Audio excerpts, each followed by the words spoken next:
Friends, വണ്ടി Toyota ഇന്നോവയാണ്. Innova 2011 മോഡലാണ്. Type 4ലേക്ക് conversion ചെയ്ത വണ്ടിയാണ്. അപ്പോൾ ഇതിൽ കംപ്ലൈൻ്റ് എന്ന് പറഞ്ഞു കഴിഞ്ഞാൽ ക്ലച്ച് ഭയങ്കരമായിട്ട് ഹാർഡാകുന്നുണ്ട്, അതുപോലെ തന്നെ റൈസ് ആവുന്നുണ്ട്. പിന്നെ സസ്പെൻഷൻ പുഷ്കിറ്റുകൾ കംപ്ലീറ്റ് മാറണം. എന്തെല്ലാം പോയിട്ടുണ്ടോ അതെല്ലാം മാറ്റണം. അതുപോലെ തന്നെ സസ്പെൻഷൻ പുഷ്കിറ്റ് ഇടാണെന്നുണ്ടെങ്കിൽ കസ്റ്റമർ റിക്വസ്റ്റ് ഒറിജിനൽ ഇട്ടാൽ മതി എന്നാണ്. ഗബ്രിയലിൽ ഇടാൻ നമുക്ക് കുഴപ്പമൊന്നുമില്ല. പക്ഷേങ്കിൽ കസ്റ്റമർ ഒറിജിനൽ ഇടാൻ പറഞ്ഞുകൊണ്ട് നമ്മൾ ഒറിജിനൽ തന്നെ മേടിച്ച് ഇതിനകത്ത് സെറ്റ് ചെയ്യാൻ പോകും. അതുപോലെ ക്ലച്ച് സെറ്റ് ലൂക്കിൻ്റെയാണ് നമ്മൾ ഇടാൻ പോകുന്നത്. ഇതിനകത്ത് റിലീസ് ബെയറിംഗ് പോയി. അതുപോലെ ബാക്കി ഫുള്ളായിട്ടൊന്ന് ചെക്ക് ചെയ്തതിന് ശേഷം ബുഷ്കിറ്റ് എന്തായാലും മാറണം. വണ്ടി ഒരു ഉളഞ്ചലുണ്ട് വണ്ടി ഓടിക്കുമ്പോൾ. ബാക്കി കംപ്ലീറ്റ് നമുക്ക് ഫുള്ളായിട്ട് ചെക്ക് ചെയ്തതിന് ശേഷം എന്തെല്ലാം കംപ്ലയിൻ്റ് ഉണ്ട് അത് മൊത്തം ചെയ്യാം. പിന്നെ അതുപോലെ തന്നെ ഫ്രണ്ടിൽ ഷോക്ക് മൗണ്ട് നല്ലോണം ഓവലായിട്ടുണ്ട്. പിന്നെ ഫ്രണ്ട് ഷോക്കും മൗണ്ട് നമുക്ക് മാറ്റണം. ഇത്രയും കാര്യം നമുക്ക് മാനുവലായിട്ട് നമുക്ക് ഓടിച്ച് നോക്കിയതിൽ കാര്യങ്ങൾ ചെക്ക് ചെയ്യാൻ പറ്റുള്ളൂ, അറിയാൻ പറ്റുള്ളൂ. ബാക്കിയൊക്കെ എന്ത് കാര്യം ഉണ്ടെങ്കിൽ നമുക്ക് ഓടിച്ചാൽ മാത്രമേ കറക്റ്റായിട്ട് അറിയാൻ പറ്റുള്ളൂ. പിന്നെ അതുപോലെ തന്നെ ഇതിൻ്റെ ഒരു AC വെൻറ്റ് എൻഡിൽ നല്ലോണം പൊട്ടിയിട്ടുണ്ട്. അപ്പോൾ അത് നമുക്ക് മാറണം. അത് ഞാൻ എടുത്തിട്ടുണ്ട്. ഒറിജിനൽ പാർട്സ് തന്നെയാണ് എടുത്തിരിക്കുന്നത്. അത് വന്നിട്ട് ഏകദേശം റേറ്റ് വന്നിട്ട് 3788 രൂപ റേറ്റ് വരുന്നുണ്ട്. ഉണ്ടല്ലേ, കോർണർ ലെഫ്റ്റ് സൈഡ്. അപ്പോൾ ഓരോന്നിനും ഓരോ റേറ്റാണ്. ഇത് നാലും ഓരോന്നിനും ഓരോ റേറ്റാണ് വരുന്നത്. ഇതിന് വന്നിട്ട് 3000 ചില്ലാണ്ട് വരുന്നുണ്ട്. ഈ പാർട്സ് തന്നെയാണ് വരുന്നുള്ളൂ, വേറെ അതർ മേക്കൊന്നും ഇതിനകത്ത് വരില്ല. അപ്പോൾ നമ്മളത് എടുത്തിട്ടുണ്ട്. അത് അഴിക്കണമെന്നുണ്ടെന്നുണ്ടെങ്കിൽ ഈ ഡാഷ്ബോർഡ് കംപ്ലീറ്റ് അഴിച്ചെടുത്താൽ മാത്രമേ നമുക്കത് അഴിക്കാൻ പറ്റുക. എന്ന് വെച്ചാൽ ഇതിൻ്റെ പുറകിലാണ് ഒരു സ്ക്രൂ വരുന്നത് ഇതിനകത്ത് നമുക്ക് സെറ്റ് ചെയ്യാനായിട്ട്.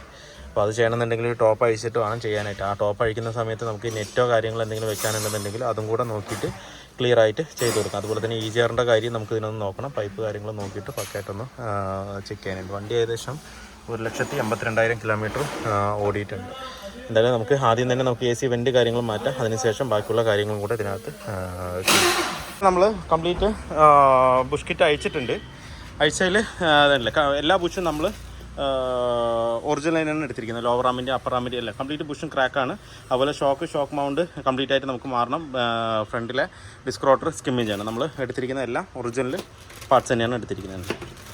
ലോവർ ആമിൻ്റെ ബുഷുകൾ കസ്റ്റമറുടെ പ്രത്യേക റിക്വസ്റ്റാണ്. ബുഷുകളെല്ലാം ഇടുന്നത് ഒറിജിനൽ തന്നെ ഇടുന്നത്. അതുപോലെ തന്നെ നമ്മൾ എല്ലാ സകല ബുഷുകളും ഒറിജിനൽ പാർട്സ് തന്നെ ഇതിനകത്ത് എടുത്തിട്ടുണ്ട്. അതുപോലെ തന്നെ നമ്മുടെ ഇതിൻ്റെ ഇന്നോവയുടെ ബ്രേക്ക് ഷൂവും കംപ്ലീറ്റ് ആയിട്ട് തീർന്നിട്ടുണ്ട്. അപ്പോൾ അത് നമ്മളിതിനകത്ത് മാറ്റുന്നുണ്ട്. ബ്രേക്ക് ഫുള്ള് തീർന്നിട്ടുണ്ട്. പുതിയ ബ്രേക്ക് ഷൂ സെറ്റ് ചെയ്തിട്ടുണ്ട്.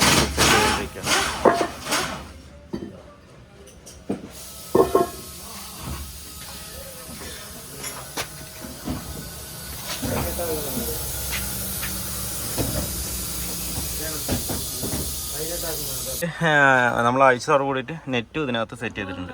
അപ്പോൾ ഒരേ പണിയോട് കൂടിയിട്ട് എല്ലാം തീരും. അതുപോലെ ഡെക്റ്റിൻ്റെ സ്പോഞ്ചും പോയിട്ടുണ്ട്. ആ സ്പോഞ്ചും മാറ്റി നമുക്കിത് കംപ്ലീറ്റ് ആയിട്ട് സെറ്റ് ചെയ്യാം. അപ്പോൾ ഇനിയിപ്പോൾ ഡാഷ്ബോർഡ് ഇറക്കേണ്ട ആവശ്യം വരുന്നില്ല. ചെയ്യുമ്പോൾ ഒരേ ഇതിൽ കംപ്ലീറ്റ് ആയിട്ട് ചെയ്താൽ കറക്റ്റ് ആയിരിക്കും. ഇതാണിപ്പോൾ നമ്മൾ അഴിച്ചത്. കംപ്ലീറ്റ് ആയിട്ട് പൊട്ടിയിട്ട് ഒട്ടിച്ച് വെച്ചിരിക്കുന്നത്. അതിൻ്റെ സ്പോഞ്ചും കറക്റ്റ് ആക്കിയിട്ടുണ്ട്. അതുപോലെ തന്നെ AC-യുടെ വെൻറ്റിൻ്റെ അവിടെ നെറ്റും വെച്ചിട്ടുണ്ട്. ഇനിയിപ്പോൾ എലിയുടെയോ വേറെ എന്താണെന്നുണ്ടെങ്കിൽ പൊടിയോ ചപ്പോ ഒന്നും ഇനിയിപ്പോൾ ഉള്ളിലേക്ക് ഒരിക്കലും കയറി വരില്ല. AC ഫിൽറ്ററിൽ നമ്മൾ താഴെ ഇരുന്ന ആ പൊടികൾ മാത്രമേ അതിൻ്റെ ഉള്ളിലേക്ക് കയറി വരുള്ളൂ. അല്ലാതെ പക്ഷം വേറൊരു സാധനം കച്ചറകളും ഇനി AC ഫിൽറ്ററിനകത്ത്. ഇപ്പോൾ ചില വണ്ടികളിലൊക്കെ നമ്മൾ AC ഫിൽറ്റർ അയച്ചു കഴിഞ്ഞാൽ ചപ്പ് ചവറുകൾ അതുപോലെ തന്നെ പേപ്പറിൻ്റെ കഷ്ണങ്ങൾ കാര്യങ്ങൾ എല്ലാം അതിനകത്ത് കിടക്കുന്നുണ്ടാവും. ഇനിയിപ്പോൾ ആ ഒരു പ്രശ്നം എന്തായാലും കംപ്ലീറ്റ് ആയിട്ട് സോൾവ് ആവും. അതുപോലെ നമ്മൾ AC വെൻറ്റ് ഇതിനകത്ത് മാറ്റിയിട്ടുണ്ട്. അതുപോലെ തന്നെ നമ്മുടെ എയർ ബാഗ് യൂണിറ്റിനകത്ത് ഇതുപോലെ സ്പോഞ്ച് വെച്ച് കൊടുത്തു കഴിഞ്ഞാൽ ഇതിനൊരു വൈബ്രേഷൻ ഉണ്ടാവും, എന്ന് പറഞ്ഞിട്ട്. അത് കംപ്ലീറ്റ് ആയിട്ട് സോൾവ് ആവും. അതുകൊണ്ട് എയർ ബാഗിന് യാതൊരു ബുദ്ധിമുട്ടും വരില്ല. എയർ ബാഗ് സെപ്പറേറ്റാണ് ഇരിക്കുന്നത്. ഇതിട്ട് ഒരുപാട് ടൈറ്റ് ചെയ്തെന്ന് പറഞ്ഞിട്ട് എയർ ബാഗ് പൊട്ടാതെ വരാതെ അങ്ങനെയൊന്നും ചിന്താഗതി വേണ്ട. എയർ ബാഗ് ഇവിടെയാണ് ഇരിക്കുന്നത്. ഈ ഒരു വര പോലെ കാണുന്നുണ്ട. ഇത് പൊട്ടുമ്പോൾ ഇതും അപ്പുറത്തേക്കും ഇപ്പുറത്തേക്കും ആവും. എന്നിട്ട് ഉള്ളിൽ നിന്നാണ് തള്ളി വരുന്നത്. അപ്പോൾ നമ്മുടെ ഇന്നോവയുടെ വർക്ക് ഏകദേശം ഫുള്ളി കംപ്ലീറ്റ് ആയിട്ടുണ്ട്. ഇപ്പോൾ നമ്മൾ ഇതിനകത്ത് ചെയ്ത് ഫ്രണ്ട് സസ്പെൻഷൻ കംപ്ലീറ്റ് ആയിട്ട് മാറി. അതുപോലെ തന്നെ ക്ലച്ച് സെറ്റ് മാറി. ഇതിനകത്ത് clutch set release bearing complete ആയിട്ട് മാറിയിട്ടുണ്ട്. അതുപോലെ തന്നെ AC-യുടെ വെൻറ്റ് മാറിയിട്ടുണ്ട്. നമ്മൾ ഒരു എലി കയറാതിരിക്കാനുള്ള നെറ്റ് അതിനകത്ത് ഫിക്സ് ചെയ്തിട്ടുണ്ട്. ആ ബാഡ് സ്മെല്ല് കയറുന്നതിനുള്ള സംഭവം ഇതിനകത്ത് ചെയ്തിട്ടുണ്ട്. ഫ്രണ്ട് സസ്പെൻഷൻ ബുഷ്കറ്റൊക്കെ നമ്മൾ ഫുള്ളായിട്ട് ഒറിജിനൽ തന്നെയാണ് ഇട്ട് ചെയ്തിരിക്കുന്നത് ഇതിനകത്ത്. ഇപ്പോൾ ക്ലച്ചിൻ്റെ കാര്യം നോക്കുകയാണെന്നുണ്ടെങ്കിൽ പക്കാ സ്മൂത്ത് എന്ന് പറഞ്ഞു കഴിഞ്ഞാൽ പക്കാ സ്മൂത്ത്. നമ്മൾ ചവിട്ടുന്നതേ അറിയില്ല. അത് ചവിട്ടുമ്പോൾ കസ്റ്റമർക്ക് കറക്റ്റായിട്ട് അറിയാൻ പറ്റും എത്രത്തോളം അതിനകത്ത് ഫീലിംഗ് വന്നിട്ടുണ്ട് എന്നുള്ളത്. പക്ക നീറ്റാണ്. ഇപ്പം എന്താണെന്ന് വെച്ച് കഴിഞ്ഞാൽ നമ്മൾ ഇങ്ങനെ ഒരു ക്ലച്ചിൽ നമ്മൾ യാത്ര ചെയ്യുകയാണെന്നുണ്ടെങ്കിൽ നമുക്ക് ക്ഷീണമോ കാര്യങ്ങളോ ഒന്നും തന്നെ വരില്ല.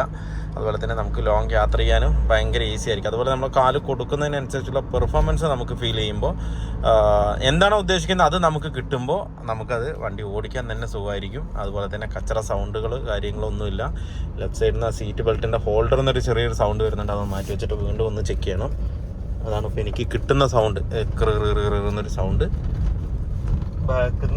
ബാക്ക് റിയർ സീറ്റിൻ്റെ ഹോൾഡർ ഒന്ന് പാഡിൽ ഒരയുന്നുണ്ടെന്ന് തോന്നുന്നുണ്ട്. അപ്പോൾ അതും കൂടെ ഒന്ന് മാറ്റിയിട്ടൊന്ന് നോക്കണം. ബാക്കി എല്ലാ കാര്യങ്ങളും പക്ക ഓക്കെ തന്നെയാണ്.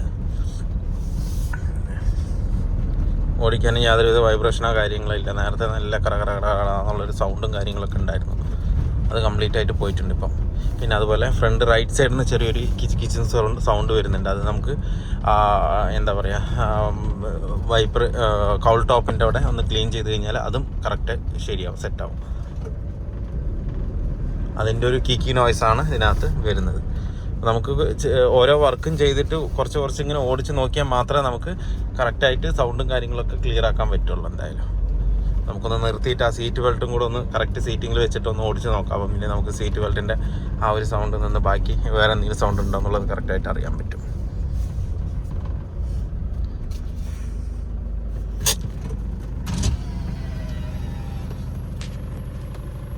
ഇങ്ങനെ നിർത്തിയിടുമ്പോൾ തന്നെ ആ ഒരു സൗണ്ട് നമുക്ക് വരുന്നുണ്ട്, എന്നുള്ളൊരു സൗണ്ട്.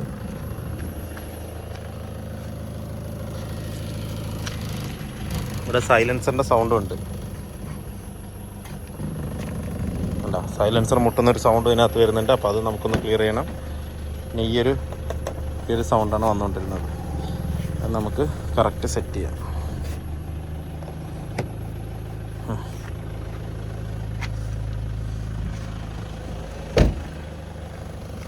ഇപ്പോൾ ഈ സൈലൻസർ കിടന്ന് മുട്ടുന്നുണ്ട്. ഇതല്ല, ഈ സൈഡ് ഇങ്ങനെ കിടന്ന് മുട്ടുന്നുണ്ട്. അതിൻ്റെ ഒരു സൗണ്ട് വരുന്നുണ്ട്. അപ്പോൾ അതൊന്ന് നമുക്ക് ക്ലിയർ ചെയ്യണം.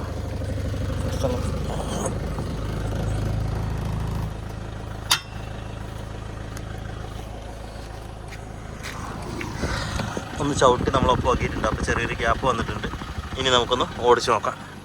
അപ്പോൾ ആ രണ്ട് സൗണ്ട് ക്ലിയർ ആയപ്പോൾ ഇനി ബാക്കി എന്തെങ്കിലും ചെറിയ സൗണ്ട് ഉണ്ടോ എന്നുള്ളത് കറക്റ്റായിട്ട് നമുക്ക് അറിയാൻ പറ്റും.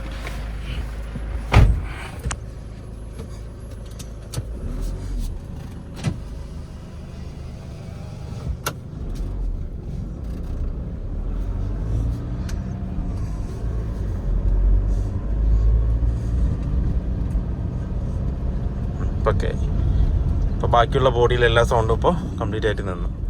ആ സീറ്റ് ബെൽറ്റിൻ്റെ സൗണ്ട്, ആ സൈലൻസർ മുട്ടുന്ന സൗണ്ടാണ് എന്ന് പറഞ്ഞ് അടിച്ചുകൊണ്ടിരുന്നത്. അപ്പോൾ അത് കംപ്ലീറ്റ് സോൾവ് ആയിട്ടുണ്ട്. ഇനി ഫ്രണ്ടിൽ നിന്ന് ഒരു ഒരയുന്ന സൗണ്ട്, കിച്ച് എന്നൊരു സൗണ്ട് ഉണ്ട്. അത് കൗൾ ടോപ്പ് അഴിച്ച് നമുക്ക് ക്ലീൻ ചെയ്ത് കഴിഞ്ഞാൽ അതും കൂടെ ക്ലിയർ ആവും. അതുപോലെ തന്നെ നമ്മളിപ്പോൾ ഇതിൻ്റെ ഗിയർ ബോക്സും എഞ്ചിൻ മൗണ്ടും ഇതിനകത്ത് മാറ്റിയിട്ടുണ്ട്. ഓടിച്ച് നോക്കുമ്പോൾ ചെറിയൊരു വൈബ്രേഷൻ ഇതിനകത്ത് ഫീൽ ചെയ്യുന്നുണ്ടായിരുന്നു. കസ്റ്റമർ നേരത്തെ പറഞ്ഞത് കമ്പനിയിൽ നിന്ന് മാറിയെന്നാണ്, പക്ഷേ വൈബ്രേഷൻ ഉണ്ട്. അപ്പോൾ രണ്ടാം വർഷം നമ്മൾ കസ്റ്റമർ വിളിച്ച് ചോദിച്ചപ്പോൾ ബില്ലിലുണ്ട്, മാറിയെന്ന് തന്നെയാണ് കൺഫേം ആയിട്ട് പറഞ്ഞത്. പക്ഷേ ബില്ലിൽ നോക്കുമ്പോൾ ഈ ബില്ലിലില്ല. കസ്റ്റമർക്ക് അബദ്ധം പറ്റിയതാണ്. പിന്നെ നമ്മൾ ആ മൗണ്ട് മാറ്റിയിട്ടുണ്ട്. ഇപ്പോൾ എഞ്ചിൻ മൗണ്ട് മാറ്റിയിട്ടുണ്ട്. അതുപോലെ തന്നെ കൗൾ ടോപ്പ് ഈ ഭാഗത്താണ് മണ്ണ് ചളി ഇങ്ങനെ ഫുള്ളായിട്ട് കയറുക. ആ കയറുന്ന സമയത്ത് ഈ പ്ലാസ്റ്റിക്കിൻ്റെ സാധനം, ഫൈബർ പോലെയാണ്, ആ സാധനം കിടന്ന് അതിനകത്ത് വരയുമ്പോൾ കിർക്ക് എന്നുള്ളൊരു സൗണ്ട് ഇതിനകത്ത് ഉണ്ടാവും. അപ്പോൾ നമ്മൾ ഫുള്ളായിട്ട് ക്ലീൻ ചെയ്തിട്ട് ഇനി നമുക്ക് കംപ്ലീറ്റ് ആയിട്ട് തിരിച്ചു കയറ്റാം. അപ്പോൾ ആ ഭാഗത്തെ സൗണ്ടും ക്ലിയർ. നമ്മളെല്ലാ വർക്കും കഴിഞ്ഞിട്ട് ഒന്നുകൂടെ ഓടിച്ച് നോക്കുമ്പോൾ ആ ലെഫ്റ്റ് സൈഡ് പില്ലറിന്ന് ചെറിയൊരു സൗണ്ട് നമുക്ക് ഫീൽ ചെയ്യുന്നുണ്ട്. ഒരു കിരികിരി സൗണ്ട്, ചെറുത് മൈന്യൂട്ടാണ് കേട്ടോ. അപ്പോൾ അതും കൂടെ നമുക്കൊന്ന് ക്ലിയർ ചെയ്ത് കൊടുക്കണം. ബാക്കി എല്ലാ ഭാഗവും പക്കയായി. നമ്മൾ ഓടിച്ച് നോക്കിയിട്ട് നമ്മൾ കറക്റ്റ് നിർത്തിയിട്ട് ഒരു 1000 RPM പിടിക്കുമ്പോൾ ഒരു ചെറിയൊരു വൈബ്രേഷൻ ഇതിനകത്ത് നല്ലോണം വരുന്നുണ്ട്. അതെന്ന് വെച്ച് കഴിഞ്ഞാൽ എഞ്ചിൻ മൗണ്ട് പോയതുപോലെ ഫീൽ ചെയ്യുന്നുണ്ടായിരുന്നു. നമ്മൾ അഴിച്ച് നോക്കിയപ്പോൾ എഞ്ചിൻ മൗണ്ട് പോയത് തന്നെയാണ്. പിന്നെ എഞ്ചിൻ മൗണ്ട് മാറ്റിയപ്പോൾ ആ സൗണ്ട് ക്ലിയർ ആയിട്ടുണ്ട്. അപ്പോൾ നിങ്ങളുടെ വണ്ടിയിലും ഇതുപോലെ എഞ്ചിൻ മൗണ്ട് പോയോ ഇല്ല എന്നുള്ളത് അറിയാനായിട്ട് ചുമ്മാ ഒന്ന് ഐഡിൽ നിർത്തിയിട്ട് ന്യൂട്രലാക്കിയിട്ട് ഒരു 1000 RPM. ഇപ്പം നമ്മൾ നോർമലി ഐഡിൽ നിന്ന് കഴിഞ്ഞ് കഴിഞ്ഞാൽ ഒരു 800 RPM 850 RPM നിൽക്കുക വണ്ടി. AC ഇടുമ്പോൾ ഒരു 900 RPM വരെ വരും. അങ്ങനെയാണെന്നുണ്ടെങ്കിൽ ഒരു 1000-1200 RPM ഇങ്ങനെ പിടിക്കുക. പതുക്കെ റൈസ് ചെയ്ത് പിടിക്കുമ്പോൾ എന്തെങ്കിലും ഒരു വൈബ്രേഷൻ വരുന്നുണ്ടോ നോക്കുക. അതിങ്ങനെ ഇതേണ്ട ഈ ഒരു ലെവലിൽ പിടിക്കുക. പിടിക്കുമ്പോൾ ഈ ബോഡിയിൽ എന്തെങ്കിലും ഒരു വിറയൽ വരികയാണെന്നുണ്ടെങ്കിൽ കൺഫേം എഞ്ചിൻ മൗണ്ട് പോയതാണ്. ആ എഞ്ചിൻ മൗണ്ട് നിങ്ങൾ പിടിച്ച് മാറ്റി വിട്ട് കഴിഞ്ഞാൽ വണ്ടിയുടെ പകുതി സൗണ്ട് നിൽക്കും. മനസ്സിലായോ? ചെറിയൊരു RPM പിടിച്ചാൽ മതി. 1000 RPM കറക്റ്റായിട്ട് പിടിച്ച് കഴിഞ്ഞാൽ നമുക്ക് കറക്റ്റായിട്ട് അറിയാൻ പറ്റും ആ വൈബ്രേഷൻ ഉണ്ടോ ഇല്ല എന്നുള്ളത്. ഈ ഒരു ലെവലിൽ ഇങ്ങനെ പിടിച്ച് നിന്നാൽ കറക്റ്റായിട്ട് അറിയാൻ പറ്റും വൈബ്രേഷൻ. ആ വൈബ്രേഷൻ വരുമ്പോൾ ചെറുതായിട്ടൊന്ന് ആക്സിലേഷൻ കൊടുത്തു കഴിഞ്ഞാൽ ആ വൈബ്രേഷൻ പൂർണ്ണമായിട്ട് നിൽക്കും. അങ്ങനെയാണ് ആ എഞ്ചിൻ മൗണ്ട് പോയോ ഇല്ല എന്നുള്ളത് കറക്റ്റായിട്ട് നമുക്ക് മനസ്സിലാക്കാൻ പറ്റുക. അങ്ങനെ വരുന്നുണ്ടെന്നുണ്ടെങ്കിൽ നിങ്ങൾ കൺഫേം ആ എഞ്ചിൻ മൗണ്ട് മാറ്റി വിട്ട് കഴിഞ്ഞാൽ ആ വൈബ്രേഷൻ പൂർണ്ണമായിട്ട് പോകും. നേരത്തെ ഇതിൽ ആ ഒരു 1000 RPM പിടിക്കുമ്പോൾ നല്ല വൈബ്രേഷൻ ഉണ്ടായിരുന്നു. ആ വൈബ്രേഷൻ ഉള്ളത് കൊണ്ടാണ് പിന്നെ ഞാൻ കസ്റ്റമറുടെ അടുത്ത് റിപ്പീറ്റ് വിളിച്ച് ചോദിച്ചത് മൗണ്ട് ഉറപ്പാണോ മാറ്റിയിട്ടുണ്ടോ എന്നുള്ളത്. അപ്പോൾ പിന്നെ ബില്ലെടുത്ത് നോക്കുമ്പോഴാണ് അറിഞ്ഞാൽ അതിൽ മൗണ്ട് മാറിയിട്ടില്ല. അപ്പോൾ അതാണ് കംപ്ലൈൻ്റ് ആയിരുന്നു. അപ്പോൾ നമ്മളത് മാറ്റി അത് പക്കാ ക്ലിയർ ആക്കിയിട്ടുണ്ട്.